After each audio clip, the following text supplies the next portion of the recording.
A few days ago, we meditated on Psalm 1. We spoke about the counsel, the path, and the seat. The counsel of the ungodly, the path of sinners, and the seat of the scornful, that the psalm speaks right at the start, when it says, "Blessed is the man who walks not in the counsel of the ungodly, nor stands in the path of sinners, nor sits in the seat of the scornful." This first verse of the first psalm brings three groups of three things that teach us magnificent lessons. We already spoke about the counsel, the path, and the seat. If you haven't followed yet, you can check the previous messages and you will learn about it. Now, let's talk about other three in this verse that says to walk, to stand, and to sit. So the man who is blessed and happy does not walk in the counsel of the ungodly, nor stands in the path of sinners, nor sits in the seat of the scornful. So with this we see a progression of behaviors. To walk, to stand, and to sit has a change of behavior. To walk is movement, to stand is to stop, and to sit is to stay there. So we must understand what does this mean in the counsel that the divine wisdom is giving us about this behavior that brings unhappiness. Why is it important for you to bring these words to you? Because this Psalm 1 is the opening of every other psalm. It's the opening to the book of Psalms, because every other psalm deals with the ungodly and the godly, the one who lives indifferent to God and the one who lives serving, obeying God. So Psalm 1 is the beginning, the introduction of the book of Psalms. And it is important to pay attention to it because it begins with the word blessed, which means happy. So those who cannot be happy, it's because they don't follow this counsel. They must focus on this word. You who say, "I want to be happy, but I cannot. Why? I can never achieve what I want. I am always feeling empty. Life is never enough." Pay attention, because someone brings the answer to this question. Then, let's focus on this walking, standing, and sitting. The blessed man does not walk in the counsel of the ungodly. When we talk about walking, we're talking about movement. It is something that the person does without thinking about it. When you're walking on the street, in the house, whatever place, you're not thinking about your movements. You just do it without thinking. To walk in the counsel of the ungodly involves you doing what the ungodly say, preach, and share, even without noticing that you are doing it. You don't even realize it. How many, at this time of the year, they are preparing themselves with their Halloween costume because there will be a theme party in the company, at school, or some sort of celebration, and the person is prepared. They are motivated and excited about this day, putting on their best effort with their costume. Why? Because they don't even realize that they entered in the counsel of the ungodly. They are walking in the counsel of the ungodly and they don't realize it. They encapsulate the counsel of the ungodly in their daily lives. When you walk in the counsel of the ungodly, you do it without noticing. You don't even think about it. It's like walking. Let's go to the corner. You go You walk and you're not thinking one step after the other. No, you're just walking. You are doing what you did after you stopped crawling. So to walk in the counsel of the ungodly is to embody the counsel of these people who are not of God, who have no fear towards God, who live indifferent towards God with their lives. You embody their counsel and understand this. There's a progression. It is 3 groups of 3. Counsel, the path, and the sit. And there's also the walking, the standing, and the sitting, and the ungodly, the sinner, and the scornful. There's another progression with the ungodly, the sinner, and the scornful. Because the ungodly doesn't need to be someone who is killing, stealing, at gunpoint. They are in prison because they did something wrong? No. The ungodly doesn't have necessarily the face of an outlaw.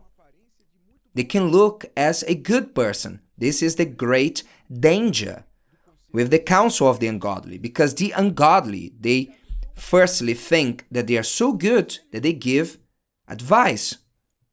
They think that they are so good about what they are doing, how they live life, that is so right that they give piece of advice. They are respected at times because they give counsel. So for you to walk in the counsel of the ungodly means for you to admire someone who has nothing to do with God, but you put their counsel above the Word of God. How many Christians today in the world have their gurus who are ungodly? An ungodly guru. They follow an ungodly guru, a wicked person. At times they say they don't believe in God, but they follow them. Follow in the sense of adopting their lifestyle, their way of thinking, and without realizing it, they are walking. They are bringing that to their lives. And they don't realize that little by little they start to get further from God, walking the same path of that ungodly person. So the walking, it's something that we do without noticing, is to bring the counsel of the ungodly who do not look like bad people to our lives. Let's go to the next level. To stand in the path of sinners. The level is higher here. The sinner is already known by doing what is wrong. They have a behavior that people know. That person does that and it's not good. But the person who is unwary, they stop to observe. To stand means what? Imagine you in the shopping center. You're walking there, looking at the shops, their windows. You're walking. You look at the clothes, the sales, what is happening around in the shopping center. Then suddenly you walk by a shop window and there's an item there that calls your attention. What do? You stop. You stop in front of that window and you start looking at it, which means you stand there. Why did you stop? Because something called your attention. You stopped to look, to observe. You stopped to ask about it, to investigate more about that. What was the price? What is the use of that? How would that dress look in me? How would those shoes look in me? You stopped to look. I'm not saying that that is a sin. I'm just giving an example. But it is the same with those who stand in the path of sinners. They look at the sinner and they start to consider. It's like that young woman who goes to university or school. And they were raised in a correct way, to not undermine themselves, to not give themselves to any person. And they look at the popular girls there. They look at the ones who are popular in school, and they see that those girls who are most desired, the attention is on them by the boys in school, those girls, they kiss everybody, they kiss men, women, they are with one and then another. Then that young woman, who up until that moment was well behaved, who followed good principles of the family, they look at the other girl that follows no rules, and they think, they dress in a way that men are looking at them. So this girl already stood in the path of the sinner. They start to look at them because, before you purchasing something, you look at it. Before paying for it, you look at it, you investigate, you stop, you observe. And the same is with sin. So we must be careful with this stopping. Stopping to look at the sinner, to consider the life of the sinner. What does a sinner have to give to us? Then it comes the third and last step. Is the final nail in the coffin. Is to sit in the seat of the scornful. Then, to sit means to join them, to be part of their group, to be in agreement with them, to start to be one of them, to plan along with them the evil you are going to do, to think you are the best, and those who are not in that group, they are not good. Only those who are in the group are the good ones. Those who are outside, they are scorned. The good ones are the scornful. As people don't want to be scorned, so they join the seat of the scornful. Then they seal their destruction, their unhappiness. Then this warning comes to all of us. You're walking without noticing, bringing the counsel of the ungodly.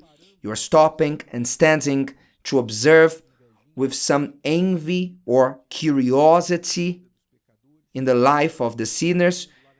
You are stopping there in the internet, watching things you shouldn't, or admiring the life of the sinner. Are you doing that? Or even worse, have you joined them?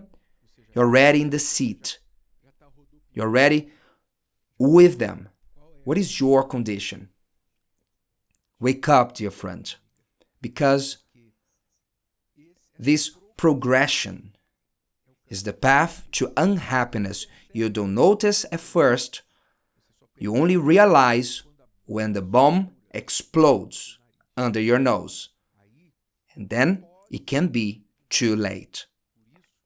That's why the word teaches us, it warns us. And those who have sense, they follow it. If today's video helped you and you know someone that could benefit from it, share it with them. And if you haven't subscribed to the channel, you may do so now. See you later.